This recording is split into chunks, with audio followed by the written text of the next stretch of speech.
Pavlenko. Votre matinale info sur Europe 1. Bonjour Mathieu Bocoté. Bonjour. Pour votre carte blanche, vous revenez ce matin sur la décision de la Cour suprême américaine de renverser la décision Roe versus Wade, décision de 73 qui reconnaissait et constitutionnalisait le droit à l'avortement aux États-Unis. Oui, car à se fier à ce que disent certains politiques qui se sont rués sur ce sujet, j'en suis venu à croire que la France est soumise aux décisions de la Cour suprême américaine et qu'elle n'était plus que le 51e État américain. Elle doit l'être, car il faudrait apparemment inscrire de la plus urgente manière le droit à l'avortement dans la Constitution, alors qu'aucune force politique n'envisage de le remettre en question d'une manière ou de l'autre. Qu'on me permette de me répéter, la classe politique se mobilise pour modifier la loi fondamentale du peuple français à partir d'un événement qui relève de la politique intérieure américaine. Cette seule description de la présente séquence, qui me semble factuellement exacte, devrait calmer les ardeurs des uns et des autres. Mais ce n'est pas le cas. J'entends l'argument des commentateurs.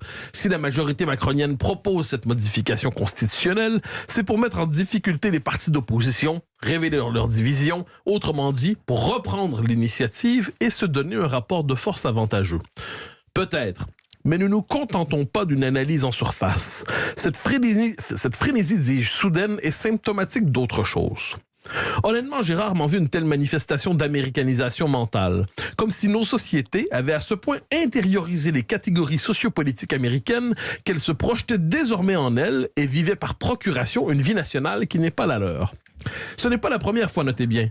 Rappelons-nous, il y a 2 ans, la mort de George Floyd à Minneapolis, au Wisconsin, aux États-Unis, avait entraîné non seulement de vives manifestations en France, mais aussi une mutation du débat public, marquée par la percée du racialisme américain.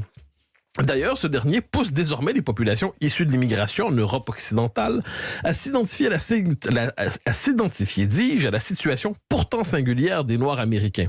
Ces deux situations n'ont pourtant rien à voir, mais nous sommes désormais soumis à l'obsession raciale d'un pays qui n'est pas à la veille d'en sortir. On pourrait aller plus loin. L'Amérique, ses schèmes de pensée, ses théories délirantes s'imposent partout. La fameuse French Theory, qui culmine dans la négation de la nature sexuée de l'humanité, serait demeurée marginale si elle n'était pas passée par l'industrie universitaire américaine. Oui, l'Amérique nous impose ses réflexes puritains, et je ne parle pas que du puritanisme religieux. Et aujourd'hui, elle nous impose, sans que nous n'ayons rien à voir avec cela, un débat sur l'IVG. Mathieu, je vous écoute parler, mais est-ce que vous ne versez pas un peu dans de l'anti-américanisme ? Alors laissez-moi vous confesser quelque chose. J'ai longtemps été un pro-américain tendance Michel Sardou. Chaque 4 juillet, je chantonnais « Si les ricains n'étaient pas là, nous serions tous en Germanie ». Oui, longtemps j'ai cru que les États-Unis étaient, comme on dit à Hollywood, le leader du monde libre. Mais je n'en suis plus. Je n'oublie pas la date du 6 juin 1944. Je n'oublie pas que l'Amérique s'est portée garante de la souveraineté des nations européennes à l'époque où l'URSS rêvait, quoi qu'on en dise, de les asservir. Mais nous avons changé d'époque. Et les dettes d'hier ne nous obligent pas à nous lier à un empire suicidaire qui s'autodétruit de 1000 manières. L'Amérique exporte par sa puissance impériale des névroses qui n'appartiennent qu'à elle. Elle produit des virus idéologiques qui contaminent ensuite tout le monde occidental.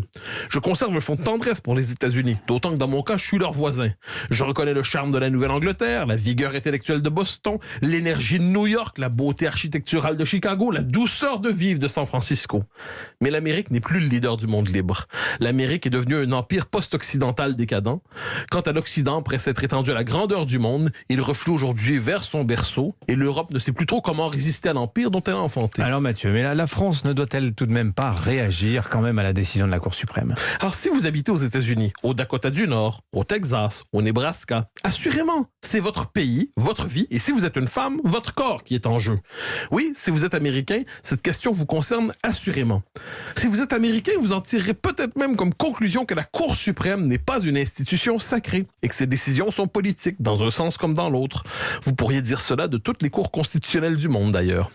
Mais si vous êtes en France, je ne vois pas trop ce que cette actualité étrangère devrait exiger de vous, sinon d'apprendre à faire preuve de discernement et à ne pas vous tromper de pays, autrement dit à ne pas rythmer votre vie politique en fonction des querelles qui animent le Kansas et le Missouri.